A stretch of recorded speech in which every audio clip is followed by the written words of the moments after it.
Hello everyone and welcome back to the Petal Talk podcast. I am your host and today I have the fabulous Gina on the podcast. Today we're talking all about makeup. We're talking about growth in this industry. We're talking about really her journey into where she's at now. Share a little bit if they don't know who you are or if they only follow you on Instagram. Share a little bit about who you are, what you do, and a little bit about yourself. Hi, welcome to Petal Talk, where skincare meets soul care. So I'm Gina. Yes. I grew up in Orlando. I'm an Orlando local, which is not very common, so Right. people say. I got into makeup probably 14 years ago. I do hair and makeup now. I specialize in bridal, but I do everything. And I love that. Okay, so 14 years ago, 14 years in the industry is a long time. I love to hear that. Like we just touched on earlier, I love to hear about longevity in the industry. But let's go all the way back to when you were young, when you were a small child. Did you always want to do something creative, or what were you interested in as a kid? I always loved art. Yeah. I always loved painting and drawing and anything creative. And my mom will say to this day, in kindergarten, I drew a painting or I did a painting and she said it was the best painting out of all the paintings. Now, I'm like, you're a mom, you have to say that. But she was like, no, it was like actually really good. Yeah. And I just always loved to do something artistic. And when I went to school originally, I went for marketing and College. Yeah, college. Okay. I went to UCF. Okay. And I did that. It wasn't like my passion, but I still got to do, I was really into social media and like being creative in that way. But makeup was always a hobby. And one of my friends, she actually worked at MAC Cosmetics. And she's like, why don't you get like a little part-time job and see if you like it? And that's kind of how I started. I auditioned, which that was the time at MAC. Okay, yes, I was going to ask. Okay, so tell us what year this is around the time. 2011. Okay, so I'm a big consumer at the same time in 2011, and I'm watching these videos of these girls talk about their MAC trials and their MAC tryouts and how their interview process was, because I wanted to work at MAC as well. So walk us through really what that looked like and how it, I don't even think they do that anymore. I don't think so. Yeah, the company has definitely changed since then, but that was like, that's when MAC was like king.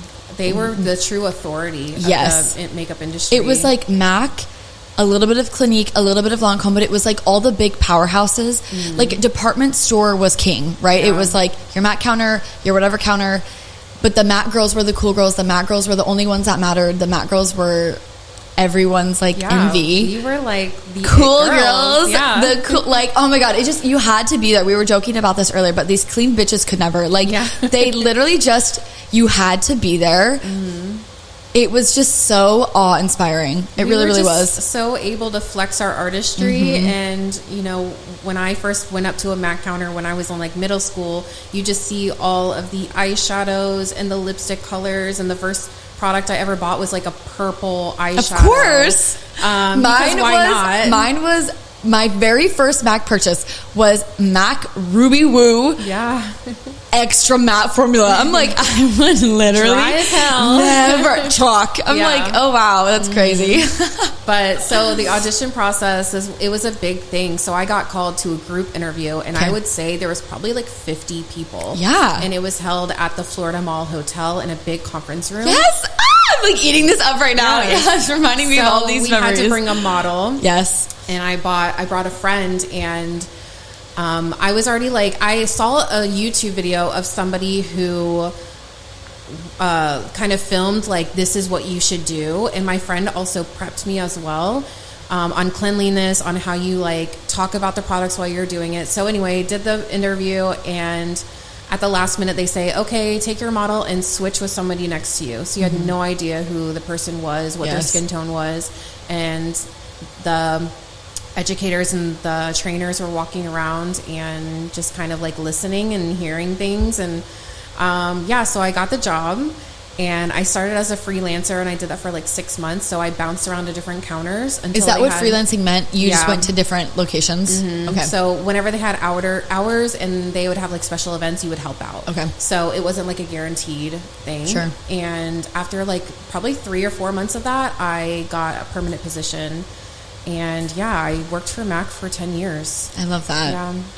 when you were working at MAC, what do you think is the biggest takeaway that you had, or what do you feel like was the biggest lesson that they taught you? So many. Yeah, tell me. I really loved my time at MAC because they created soldiers.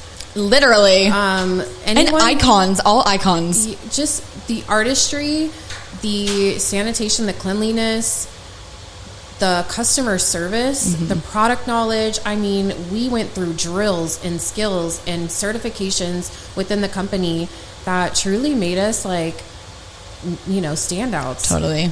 Do you feel like,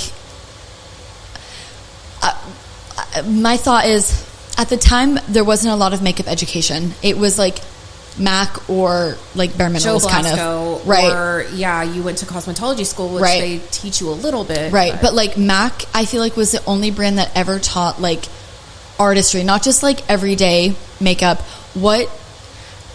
What did that feel like when you were in these classes? Were you always just like so inspired? Were you always just like drinking the Kool-Aid? Because absolutely. I can only imagine, like I got the Aveda logo tattooed on the side of my head. Yeah. I can only imagine if I worked for MAC too, the other side of my head would have a logo. Like, what was it like being in it at its peak, being in it at its like most glamorous years? What was that like? It was the best time. I truly like loved the time that I was there. I worked at the Florida Mall Hotel, which was number 3 in the entire company. No way. So we were like the top dogs. Florida Mall in Orlando. Yeah. We had almost 70 artists that worked at that one store. Oh wow. Not all at the same time, but it was the best of times. Yeah. And I love that. I got to work with so many different types of artists and learn from my peers around me. We went through trainings quarterly every year, and it was great.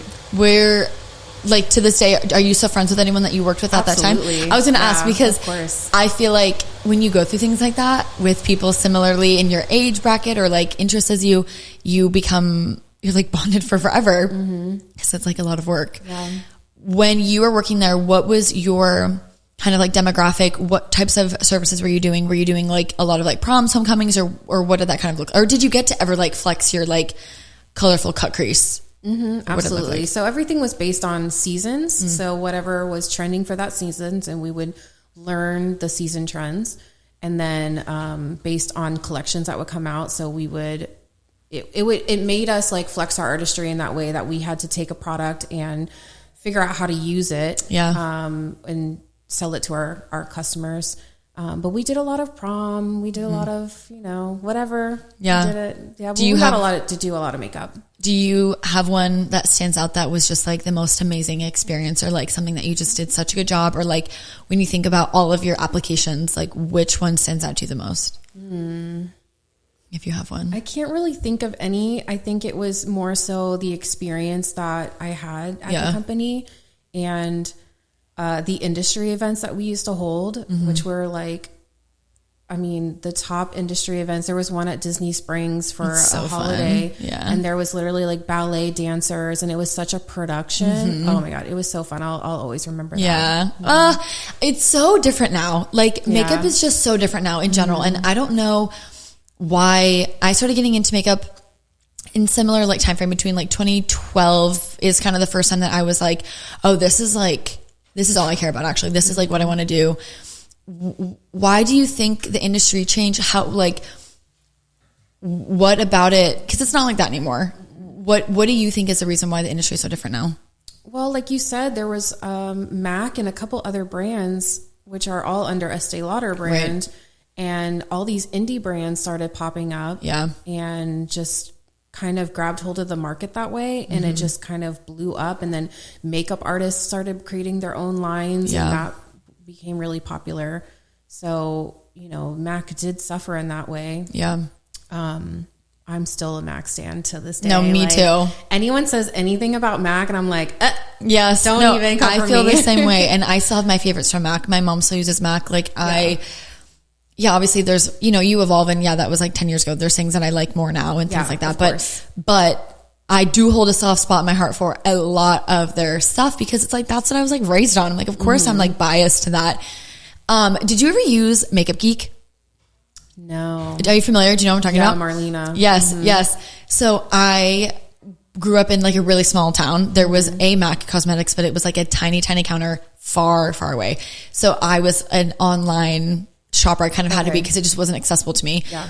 I remember the first time I'd ever purchased a Makeup Geek, like loose palette, like a Z palette with like my loose shadows. And I remember thinking, which I think she worked for MAC. I think she did too. Yeah. I think they all did, right? Because that was like the only choice. But I remember thinking, I was probably like a senior in high school, and I remember thinking, oh, this is the first time that I'm seeing legit competition, right? Like MAC and Clinique do not compare in my opinion. Right. Even like some of these Estee Lauder brands within the same house do not compare in my opinion. But that was the first time that I was like, oh wow, this might be there's other things in the world. Yes. There's other, Yes. And I feel like that Lime crime was a huge one. Yes. Oh my gosh. We would wear lime crime lipstick, and our manager would go, what lipstick are you wearing? And we would go, this one from MAC, but it was nothing like anything MAC had. Yes. Yeah. I completely forgot that even existed right now. The paint or the lip tars. Yeah. Those. OCC. Yes. What other, I feel like Kat Von D had such a moment back then too. Yeah. I feel like everyone was doing like the full coverage, like contour kits, highlighting kits. Anastasia. Yeah. Even Kylie, like all of those were such a cultural moment. I'm telling you, like you guys just wouldn't get it. Like you had to be there, but it was just so fun I'm so glad that I like grew up in makeup at that time comparatively to now. Can you imagine how boring it would be now? Be like clear mascara, tinted moisturizer. Like I love that now, but like at the time it was not as fun. People don't pull out looks like they used to. No. Like we were literally drawing art on our faces and then going to work. Going to high school. I'm like, why am I wearing a cut crease in my farm town high school with like you like butterfly makeup? No, literally gems. I'm like, girl, you got to chill out. The gems came back when Euphoria came out, so that was like a fun moment. But since it's kind of like dissipated. Yeah. And oh my gosh. When you were doing makeup on yourself, what was kind of your go-to? What were some of your products that you just couldn't live without in that time? I used to use this blue-brown pigment from MAC. That was a loose pigment. The loose pigment, yes. The loose pigment. And it was like a shifty. It was like purple, brown, blue. And that was like my favorite thing. And I would just like put that all over. Yes. So that was really funny. That was like my product. I loved I don't even remember what it's called, but it's that coppery loose pigment as well, but I similarly used to put it from my lash line to my brow bone. Yeah. Just copper orbital bones. Yeah. I'm like, what is going on? I just loved it though. I loved like a warm brown. Yeah, back in the day. Okay, so you do that for how many years are you working at MAC? 10 years. Okay, so then at that time 2002 I left. Okay. After that you decide I want to keep being in this industry, or when do you decide you want to pursue hair, or what did that kind of look like? What did that transition look like for you? And how did you know it was time to go? A good question. So during my last few years, so I worked at MAC Florida Mall for 5 years, and then MAC opened up inside of Ulta. So I opened up the first counter inside of Ulta, which was in Waterford Lakes. And I loved working in Ulta, at least my store. Yeah. The team was great. I got to run my counter how I wanted to run it. I got to hire my own artist, and we were number 3 in the company as well for Ulta. So that was really cool. Yeah, no big deal. Yeah. But like you said, like all these little brands started popping up, and I kind of saw the shift. Yeah. People were coming in and they were going, my mom wears MAC. And I'm like, great. We're the old lady brand. Like we're the Estee Lauder now. Yes. And I just kind of saw that shift, and sales definitely, you could see in the sales numbers, it wasn't the same. And I saw position shifting around. And I actually went to the VP of Prestige Cosmetics for Ulta, and I created a position, or offered a position that the company desperately needed. They created the position and gave it to someone else. So I said, all right. Okay. No. So it's my time to move on. I gotta go. Because there's no growth for me here. So I went to cosmetology school, and I did that while I was at Ulta. And what made you want to do cosmetology and not aesthetics?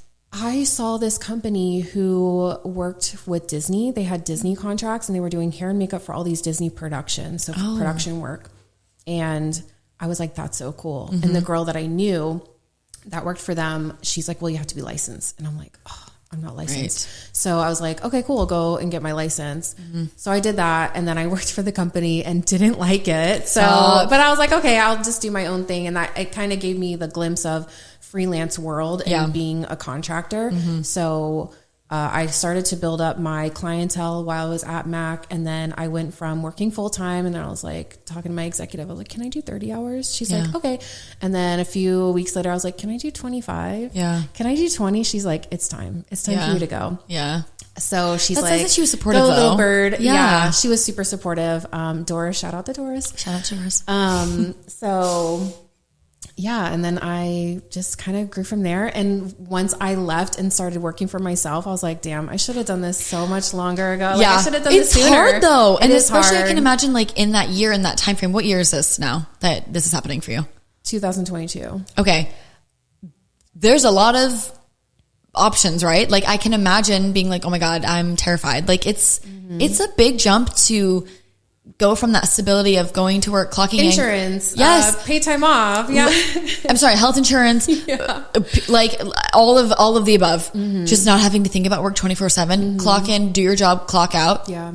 That sounds nice. But every time I went to clock in, I couldn't wait to leave. And I knew that, and also like being in retail for that long. Yeah. I was starting to get a little snappy with the customers. I'm like, okay, I gotta go. I gotta do my own thing. So I knew it was time to leave. Yeah. When you are deciding to make the jump to do your own thing, what are you kind of envisioning? What are you wanting your own business to look like? Are you wanting to focus more on hair, more on makeup? Walk me through kind of the genesis of your own business. So I knew that clients wanted the convenience of hair and makeup. So that's why I started to really learn styling. Because they don't teach you that in hair school. They teach you cut and color. Yeah. And then they teach you the basics of makeup. So, which is funny that in Aveda, I would almost teach the makeup classes, because the makeup instructor, she was just like, she would say something and I would go, don't do that. No, don't do that. You and me both. I was like, no, guys, don't do that. I remember, and also we chose the worst makeup school, the worst school for makeup. So I did a competition with Aveda, the yearly competition they do, like Naha or Edwin Neal or whatever. Yeah. One of those, And one girl did the cut, the color, and I did the makeup, and I had to use the Aveda makeup. Girl, it's tough. It was a struggle, but we made it work. Yes. We were like number 3. Yes, you're using the toners to make a liquid liner. Yeah. You're brushing it out on the palettes. Like it's so hard. Yeah. And I used to always say, because then obviously I worked for Aveda for so long, when I would have students come in and say that they want to do makeup, I would always say, Aveda is going to teach you about how to make things from scratch, right? Like making cookies from scratch. Other companies are like pre-made cookies. You don't have to do all this extra work, but don't you feel like you're a bit more savvy now because you like had to learn like the hardest way possible? I look and I'm like, I will never spray a brush and dip it into something else to give myself a wing liner ever again. Like wing liner exists for a reason, or like liquid liner. I don't need to be doing all that. Okay, let's touch on beauty school really quick though before we move on. What was beauty school like for you?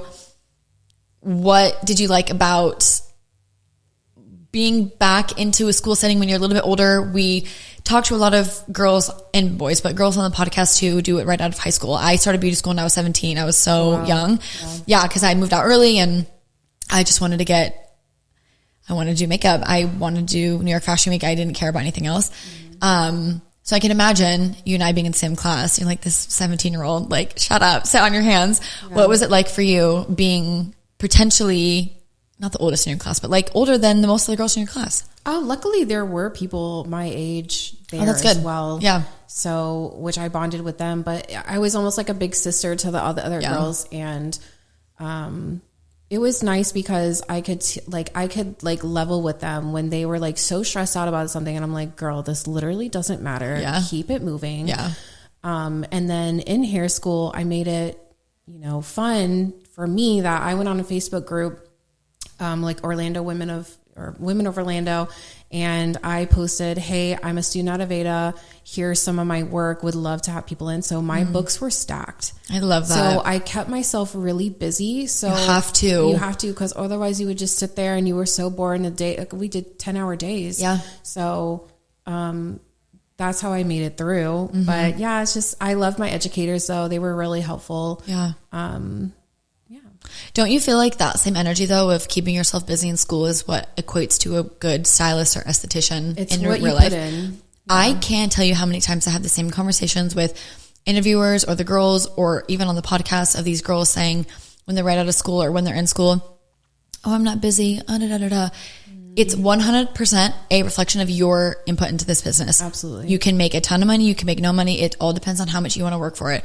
When you sit in school with your hoodie up, headphones in, pissed, yeah, of course you're going to hate it. Yeah. But when you post in a Facebook group and are creative, you're not pissed because you're actually getting to do what you want. The begrudging opinions come from not being busy because you don't make yourself busy. Well, also I think the fact that I was in my 30s, I was more confident in what I did. I was already in the industry. Yeah. Even my educator in the first like round of it, he was like, do you work in a salon? Like, what do you do? Because you aren't acting like all the other people. Mm-hmm. Yeah. And I was like, no, I've been doing this for a little bit. So I'm like, I'm just here to get my license, get my piece of paper. Yep. So yeah, it's a difference between someone who's just sitting there doing nothing. And that just equates to everything in life. Like if you want something, you have to hustle and you have to go get it. And no one is coming to save you. No one is coming to help you. No one cares. And I mean that in like the most kind way, with like all the love in my heart. The world doesn't owe you anything. The world doesn't owe you full books because you graduated and you want to make X amount of dollars. Yeah. The world doesn't owe you all the clients that you want that are exactly niche to what you want to do. Like, you have to work. No one wants to work anymore. You have to work. And that's what I tell the girls that I mentor now, because, you know, I've created a successful business. Especially in makeup. Because in this region, at least, or Central Florida, there are a million makeup artists. Everyone's a makeup artist here. Right. So how do you stand out? Right. And I tell the girls, I'm like, it's what you put in is what you're going to get out. If you're sitting there going, well, I don't have any bookings. Okay, well, what are you doing? Like, what do you mean you have no bookings? You have nothing on your story. You have not posted in 2 weeks. You're not posting in Facebook groups. You're not going door to door. Go door to door. Like, hand out your business cards, right? And it's so unbecoming to watch. I'm like, I can't have this conversation anymore. Like, and I have this talk with people on the podcast every week of the one, like the cream always rises, and the ones that care about their business and care about the industry always do well because they care, because they want to be successful. I can go to someone's Instagram and I can tell immediately like what their business is like. Me as well. And similarly, when I worked in schools for so long, I can meet someone for a tour and know right away, I'm like, you're not going to make it. Yeah. And I love you so much. I just can tell. And in interviews, it'll take me 3 minutes and I'm like, no, this is not a good fit. Like, I just know that you just can tell. And I think that's a bummer because I know that that's why there's so much turnover and things like that. But this industry is not easy. Yeah. And people think that it is. It's just not. Especially makeup, when it is such an elective. Hair is not, right? People need to get their hair cut. People want to get their hair colored. It's a maintenance service. Right. Skin is a bit more luxury. Makeup is, people go their whole lives without getting professional makeup done. What do you feel like sets you apart and your girls apart, or how do you feel like you differentiate yourself in this industry being so saturated? Social media. Yeah. I went to school for marketing, and Did you finish school? I didn't. Okay. Nope. That's fine. Yeah. I always say I went to school. Yeah, as you should. Yeah. Look at you now. You don't need it. Well, because I knew I was like, I'm not meant to be here. Like, I just wanted to hit the ground running and like start doing stuff. So I did marketing for like different things, and then I realized I liked makeup. So, what differentiates me is social media and just not being scared to, you know, show your face and show your process. And if I don't know how to do something, or if I want to do something better, I'm constantly researching, okay, how do I get my video to look like this viral video? Because that's working, not to copy people, but to take inspiration and to make it your own. Absolutely. When you think about pivoting in doing this kind of all-in-one hair and bridal makeup styling, whatever, why bridal? Why kind of niche down to something like that instead of like keeping up with like these bigger kind of like editorial type services? It's all based off region. So I would love to do celebrity. I would love to do something like that, but it's just I would have to move to Miami or to Atlanta, or LA or New York. And that really wasn't in the cards for me. So I wanted to stay in Orlando. Orlando's kept me very busy, and there's a lot of different type of work here, but I niched down to bridal just because I'd rather do 5 or 6 people in one place versus traveling all over Orlando to do that. Like, I'm getting older. I'm not trying to travel to like 5 different places in one day. That's why I have my own studio now. I love when my clients come to me, and I try to make it, a luxury experience for them. Yes.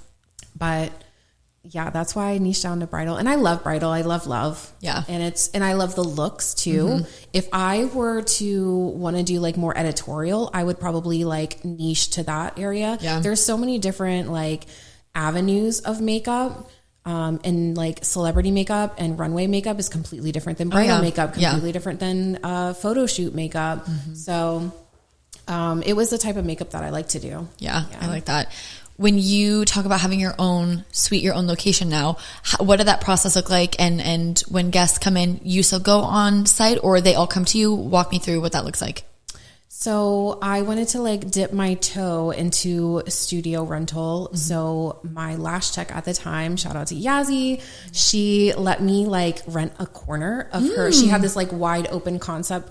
She still has it, where she booth rents to other lash techs. And I was like talking to her about it, and I'm like, dang, these booth rents are like cheap, crazy. That's like a whole nother how I'm like, am I sleeping there? Because I'm putting a cot in the back of the studio. Literally. So I was like, dang, I don't know if I'm ready for that. I don't know if people even come to me. Yeah. I didn't know if it was going to work. So she said, you can take this space, have your people come here. And her space was so cute too. Yeah. So I did that. People were coming. They were paying a premium to come to me. So I was like, okay, this is going to work. Yeah. So I did that for 8 or 9 months. And then I found a spot literally down the road, which is like 8 minutes from my house. Yeah.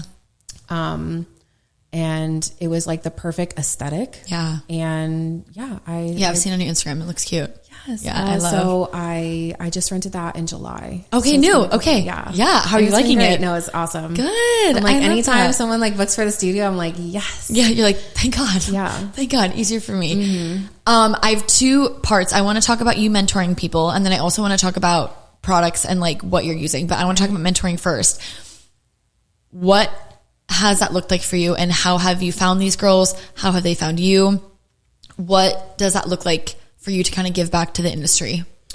I think it's really important to have a mentor to be successful, because if you have no one to look up to see like, I want to be where they are, how do you know where you're going? Absolutely. So, especially with it being so saturated, you can like find online coaches, but it's just easier to talk to someone in person. So I had a mentor, Lena Zuniga. She's a celebrity makeup artist out of Miami.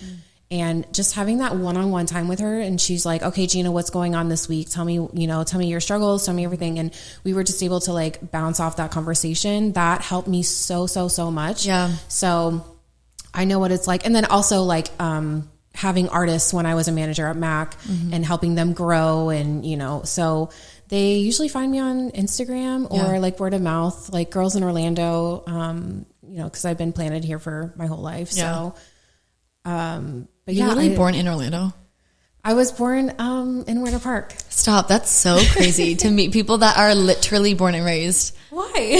I think because I grew up in a military town, and I have always moved like seriously every 2 years. So my mom was a military brat, and she was like, when I have kids, I'm staying. I love that. Yeah. No, I think that's honestly nice. I've met more people though living here than I have in my whole life who are literally born and raised here. And I just think that that's such a crazy concept. I don't know why I feel like that, but I'm like one of my girls, she's been here her whole life. She doesn't need any directions. She doesn't know. She just knows all the streets. I'm like, I could never. Like, I literally could never.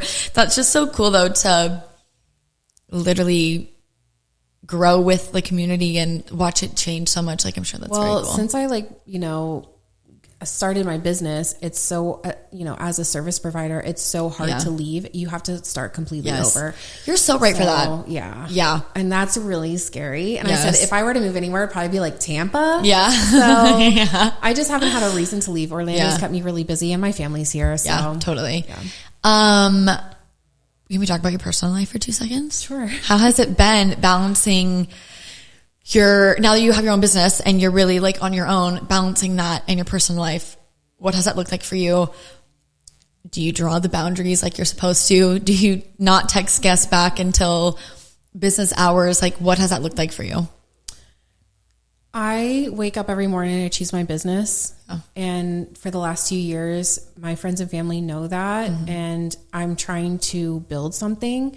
So, and then with me working retail, they already know not to ask me to do stuff on the weekends. Like I've been busy for the last 10 years. No, literally. I'm sorry. I've never taken a Saturday off. Please don't ask. If I have a Saturday off, I'm like, what do I do with myself? Yes. So they understand and they see the growth, and my family is very supportive. My friends are very supportive. So I really dedicate myself to my business, and I do draw a line. Like when I want to do something, like I just took off half the month of September to go on vacation. Hadn't been on vacation for 2 years, but I was able to do that because I hustled for the last 2 years. And that's really what it takes. You just have to like get that momentum. And then you're able to like take off a weekend or go on a 2-week vacation. So where did you go on your trip? I went to Italy. Oh my God. Was it so beautiful? It was great. I love that for you. That sounds nice. I love that. I probably won't go on another vacation for a year. Ever again. It's okay. It was good enough. That's how it goes though. And I think, people, they don't get it unless they're in it, right? They don't understand the commitment. They don't understand it is a commitment. The grind. They don't understand the commitment, I guess, is just the word I keep going back to of, no, I told myself I'm going to make it happen. There is no other option. This is how I survive. Like, this is my livelihood. And being a freelancer, you don't know what the next month is going to look like.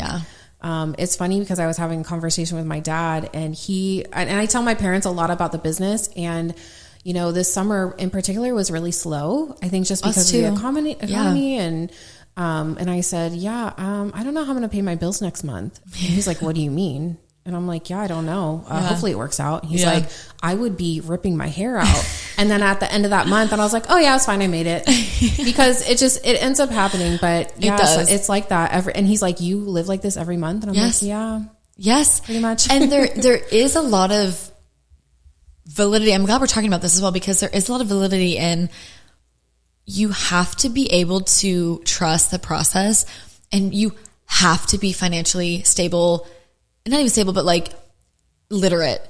You have to put things away when you have surplus. You have to be mindful of what's coming in and what's going out. Like I similarly will hear conversations with the girls or with whoever, and it's similar conversations of, I don't know, or I guess we'll see. And it's like, I had an old mentor who, she told me once upon a time, always put at least 30% of whatever you make away. And that has saved me in so many moments of my life of, I might say that I'm like broke or I'm like really going through, but I'm actually not. And I never actually am, because I'm intelligent with my decisions. And it's just a mentality. It's the mentality of, if you're broke, like, but you're not really, but you just need that cushion. Absolutely. Yes. And it's stressful, especially I think when you're new, like these new girls don't really know that quite yet. Just they don't have the experience yet, but save now, save while it's consistent, or stay home. Don't move out. Don't go and just spend your money frivolously. Especially if you're trying to do something bigger, right? Like if you always want to be a clock in, clock out, which is totally fine. Maybe it's a bit of a different story, but like if you really want to build something special, that's why people don't do it, because it's hard. Like that's why people don't build anything special, because they can't even get to that point. And if that's what you want, like you just have to work for it. I'm sorry, like it works. If it didn't like help my business, I wasn't doing it. Absolutely. So, and I think that's, a takeaway that, these people need to realize, if you're trying to grow, if you're trying to build something significant, they say it's lonely at the top, because your friend circle gets smaller. You have your family to support you if you do, but otherwise, like, you're grinding. And you're so right. And similarly, a phrase that I think about this all the time, that leadership is lonely. There's something about, like, I can't come in here and tell the girls like the back end problems. I can't come in here and be like, I'm so stressed out because I have X, Y, and Z going on in the back of my mind. Like, absolutely not. Like, it's my burden to bear. And that's why you're in the position that you are in. yeah, my friend circle has gotten smaller because I'm here all the time. My personal life has changed a lot it's because also hard to complain about something that is your problem, which like other people are having even worse. Like I say like, you know, oh, I didn't make my goal this month when I'm killing it and people are barely paying their bills. So yeah, it's hard to. It's a really tough thing to manage. Yeah. And I think that's success why people just comes don't with, talk about it. Absolutely. Absolutely.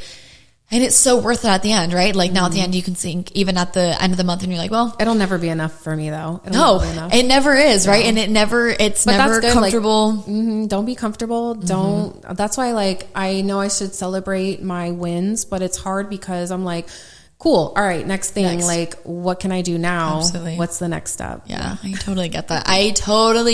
And yeah, I just find a lot of these younger generation they don't feel the same as us. But I think that's why we've been doing it for so long. Yeah. I mean, I've only been doing it for 10 years, so it's not like that long, but like 10 years is a chunk, right? It's literally my entire adult life. It's funny because I just saw a video of a hairstylist who'd been in the industry for a while. And she's like, these girls are coming out of hair school and they're working for like 3 years and they're like, I can't do it anymore. No, I know. Like, and I'm like, girl, we've been doing it for 14 years. Like, what do you mean? Like you gotta, I don't know. I don't know if it's the industry. I don't know if it's, iPad babies, but it's a tough watch. It really is. And it's in the comments sometimes I'm like, huh? Yeah. I'm like, do you want to know what I was doing on year 3? I know. Not that. Not even, no, not good. Yeah. Oh my God. My first 4 probably years, I was working 3 jobs. Same. I literally didn't have enough hours in the day to work anymore. I remember calling my mom one time crying and saying like, I'm so strapped. I'm so spread thin. Everything is on 0. Bank account, energy, sleep, all is on 0. And I remember thinking and telling my mom, I literally don't have any more to give. I don't have any more hours. I already worked 2 full-time jobs. And then I did makeup on the side in the evenings or in the early mornings or random afternoons, whatever. And she would always tell me like, but if it was easy, everyone would do it. And those types of comments. And I'm grateful. But I think about, I didn't have a choice back then. It had to make it work. Yeah. And, it was grinding. Those, I remember, I'll never forget. Yeah, not good. Shifting to technical, because I do want to touch a little bit on technical application. Walk me through what you're loving as far as products right now. What are some complexion products that you're loving? What are some skincare products that you're loving? Like, walk me through some of your faves right now. And what should I be using? Because I have used the same makeup for literally since I was young. I know everyone always young. asks me this, which is funny because like a lot of my kit is MAC because I still truly believe in the product.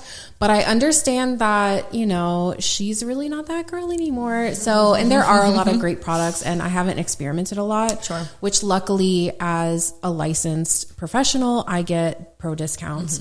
So, and I tell everyone, I'm like, don't go to Sephora or Ulta, get your pro discounts. I know it sucks to like buy it online and wait till it is shipped to your house, but it's worth it to save the money. It's so worth it. So I actually just like, I'm starting to like redo my entire kit. Ooh. So I've just invested in the Giorgio Armani Luminous Silk Foundation and I've been using that for the past week and I'm like obsessed. People love it. I've never tried. It's all good. These years. I've never tried. It's like a makeup artist staple. Yeah. And Kelly Ann, she's a celebrity makeup artist. She does Alex Earl and she does a bunch of people and she always uses that. I'm like, okay, I'm going to do it. It's $70 a bottle. Yeah. And there's no pro discount. Yeah. So I'm like, okay, I'm going to bite the bullet and I'm going to buy it. And I bought like 10, 12 shades. Obsessed. So, really? Yeah. I can just tell a difference in the photos of my client's skin looks more luminous and glowy. So I really like that. What else? Skincare. I keep it simple with skincare. What are you prepping the skin with? I tell my clients to come prepped. Okay. Like, I can only do so much if their skin is atrocious. Right. So they have to come prepped, especially my brides. Like I recommend a facial, exfoliate at least. So I'll do like a little exfoliating pad and then the Embryo Lisse moisturizer, which is another makeup artist staple. It's lightweight, it's grippy. And I call it a day and then I start with the makeup. Yeah. I love that. Unless they're like super dry and then I'll like add a serum or something. Sure. What advice do you have for a fellow makeup artist who is kind of dipping their toe in bridal or tipping their toe in working on real people into, when you're working on the public, you get to see a wide range of texture, tone, color, fine lines or not, maybe cystic acne or not, what is your advice to someone who is new and is kind of learning how to pivot quickly if they have someone in their chair that they've never had someone like that before? I remember being really stressed out the first time that I ever had a really mature skinned gal in my chair because I'm like, oh wow, suddenly everything I've ever done that looks good looks horrible. I'm panicking, right? Like, what advice do you have for that type of scenario? For mature skin, you just have to do less. Yeah. Less coverage, just a lot less, because it does settle in fine lines and wrinkles, less powder. Yep. Just a really fine, like loose milled powder is really good. I love the RCMA powder. I love the RCMA powder. Yeah. I've been using it for years. Yes. Oh my gosh. Yeah. I know. And I hate that I do these tutorials and it's always like the powder. And I'm like, I'm sorry, it's a pro product. Like you can probably find it on Amazon, but yeah. He's like, if you DM me, maybe if you ask nice, I'll send you one. But like the one size powder from Patrick Starr, great. Yep. The Laura Mercier, it's fine. Yep. Like they're all really fine, similar. Yeah. Right. They're all really similar. Right. And I think a lot of people are like, what makes bridal different than any other makeup? And I say powder. You got to powder them. Yep. Even if they want to be glowy. But going back to mature skin, something luminous. Because we lose a lot of like moisture in the skin. So just like taking a little extra time to prep with moisturizer and then luminous products. Yeah, that's pretty much it. What about someone who has a lot of texture or a lot of inflammation? Unfortunately, we can't really do anything about texture. We can cover color, but we can't do anything about texture. So using more matte products to take away the focus of texture. So no like highlighters, and if they want to be glowy, you can do that, but just make sure you use some powder to just kind of like set everything down. Yeah, absolutely. Yeah. It's tricky because I think a lot of public thinks that like the makeup artist will fix everything. The makeup artist has bobby pins in her kit and sewing kits in her bag and all these things. And it's like, no girl, I'm not doing all that. And I think similarly, they think that their skin health is a reflection of you, but you touched on it earlier of we can only do so much with the skin. You have to come prepped. Absolutely. I can only do so much. Absolutely. Yeah. When you are talking to them about facials beforehand or treatments beforehand, what are some skin services that you recommend?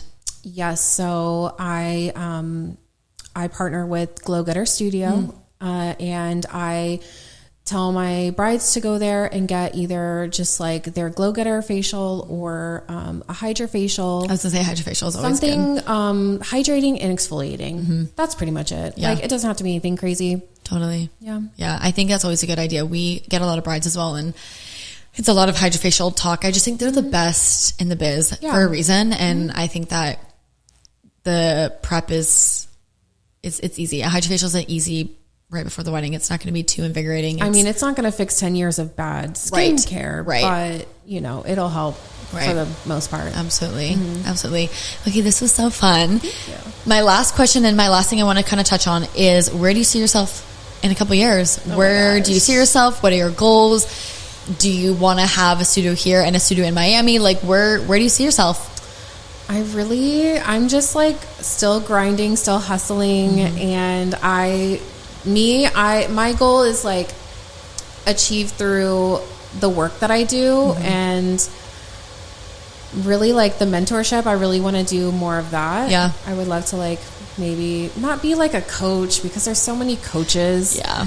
But just like a one-on-one mentor and maybe do something like that. And then I'm just trying to figure out how to retire from this. Like, actually, I would like to not have to work anymore. Because it's kind of a problem in the industry that we go into this young and we're like, oh my God, we're making money. We're doing things and you're growing and you're like, wait, how do I stop working? So, you know, to create more passive income is definitely a goal for mine. Absolutely. Do you have any ideas or any thoughts? Nope. We're figuring it out. Right now I'm focusing on my clients and my client experience and mentorship. But we'll figure it out. Maybe education is where you'll end up.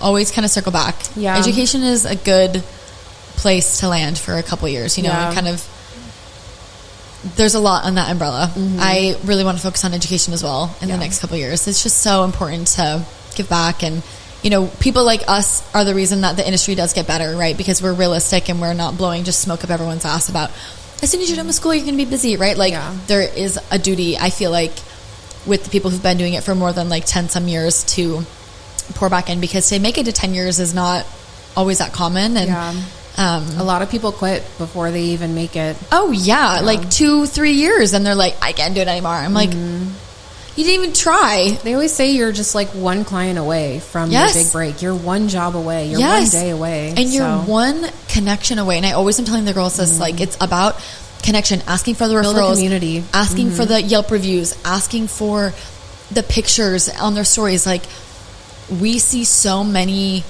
of the same friend group, sisters, whatever. And it's like, yeah, because it does become a community. It does become, oh my gosh, your sister was just in here yesterday. I heard about it does become that. Yeah. And that's how you build your business. That's how you build your village. Absolutely. Yeah, I love that. Okay, well, this was so fun. Thank you. I love talking about makeup. I love talking about girly swirly behavior. Share with everyone where they can find you, how they can book with you, if they have to fill out any sort of intake forms, plug yourself, tell everyone where they can find you. Yeah, so you can find me at Gina Lux Collective, all one word, on Instagram and TikTok. And I have a link in my bio if you want to book with me in studio, or if you're a 2026, 2027 bride. Perfect. I would love to have you in my chair. Perfect. Well, thank you so much. This was so fun. Thank you guys so much again for listening to this week's episode, and we will see you next time. Bye.